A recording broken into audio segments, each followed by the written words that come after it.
শেষ ভালো যার সব ভালো তার। আসসালামু আলাইকুম, হ্যালো এভরিওয়ান। আপুরা ভাইয়ারা সবাই কেমন আছেন? আপনাদের শিউলি আপু আলহামদুলিল্লাহ সানাপোনা নিয়ে ভালো আছি।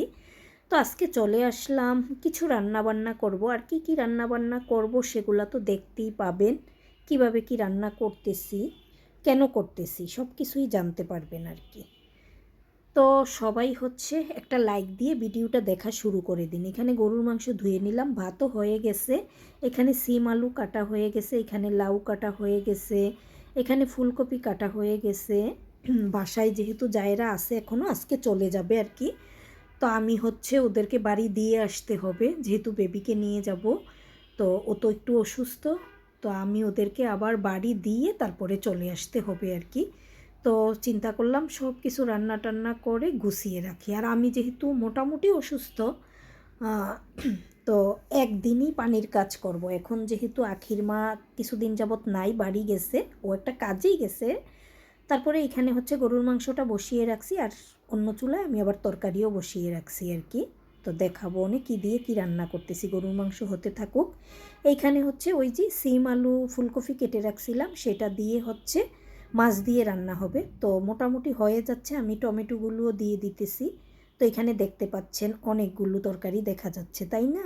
আর এই তরকারিগুলো কি করব সেটা পরে বলতেছি আর কি, কেন এত বেশি করে তরকারি রান্না করে নিতেছি।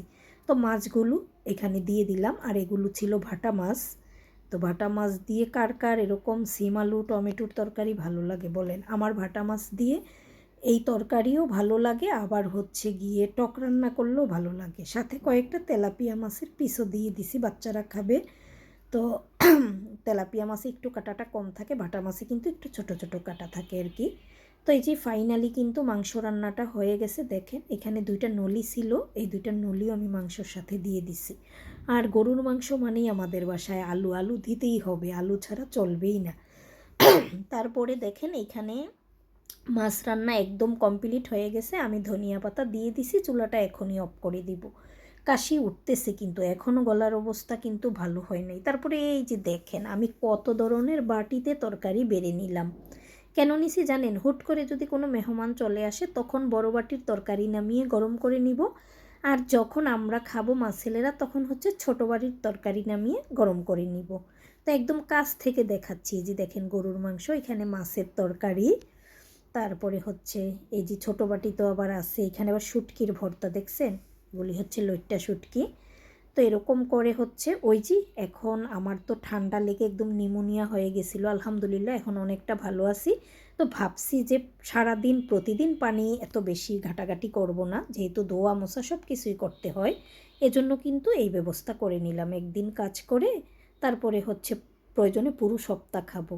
আর এইখানে হচ্ছে দেখেন এখন রাতের বেলা, তো আমি বাড়ি থেকে তো চলে আসছি ওদেরকে দিয়ে। তো এসে হচ্ছে এখন বড় ছেলের বায়না, আজকে একদম সাদামাটা খাবার খাবে, আজকে মাছ মাংস কিছুই খাবে না, আলুর ভর্তা বানিয়ে দিতে হবে ঝাল করে। তো কি আর করা, আলু সিদ্ধ করে নিছি, যেহেতু এখন সস্তার সিজনের আলু। তো আলুটা একটু ঠান্ডা হোক তারপরে ভর্তাটা আমি করব। তো মাগরিবের নামাজ পড়ে আবারও কাশি মনে হয় বাড়তেছে, যেহেতু বাড়ি গেছি আবার আসছি বাতাসের মধ্যে। তো এখন হচ্ছে আমি এখানে আদা পানি জাল করে নিছি, সাথে কিন্তু তুলসী পাতা আসার সময় আমার শাশুড়ি বাড়ির থেকে দিয়ে দিছিল। তো তুলসী পাতা আদা দিয়ে এই পানিটা কিছুক্ষণ জাল করে নিছি, সাথে কয়েক ফোঁটা লেবুর রসও দিয়ে দিছি। আর এলাচ দারচিনি প্রথমে দিতে মনে ছিল না, তারপরে আবার এলাচ দারচিনি দিয়ে এখন দেখেন কী রান্না হচ্ছে, অবাক করা রান্না। এটা হচ্ছে ব্ল্যাক টি।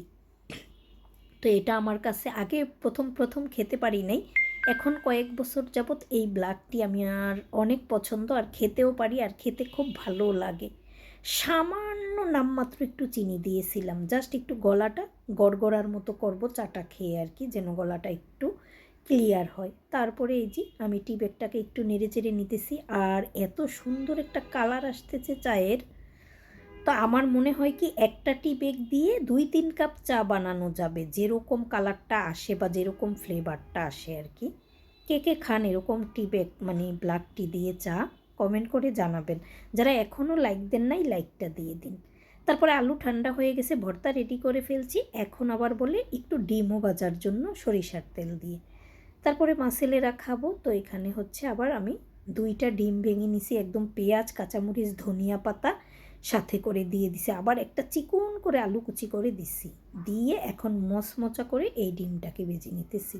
আর সরিষার তেল দিয়ে ডিম ভাজা বড় ছেলের খুব পছন্দের একটা খাবার, সব সময় এইভাবে সরিষার তেল দিয়ে ডিম ভেজে খায় ও।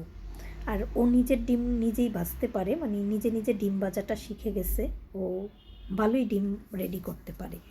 আর ছোট ছেলের কাজ দেখেন, এখন ভাত খেসে বসবো, আর সে হচ্ছে এখন বায়না ধরেছে সে নাকি ভাত খাবে না। কেমন লাগে বলেন, সে এখন সোফ খাবে। তো কী আর করা, তাকে হচ্ছে আবার একটু সোফ রান্না করে দিলাম, এখন একটু নেড়ে চেড়ে ঠান্ডা করে দিতেছি, তারপরে খাবে। বলে আমি যদি ভাতও খাই তখন রাত 10টায় খাবো, এখন আমি কিন্তু সোপ খাবো। তো এই যে এখানে ওর জন্য সোপটা রেডি করলাম। তো আজকের এই ভিডিওটা কেমন হয়েছে সবাই কমেন্ট করে জানাবেন, বেশি বেশি লাইক কমেন্ট শেয়ার দিবেন, শিউলিস ফ্যামিলির সাথেই থাকবেন। সবাইকে আবারও বিদায়, আসসালামু আলাইকুম, আল্লাহ হাফেজ।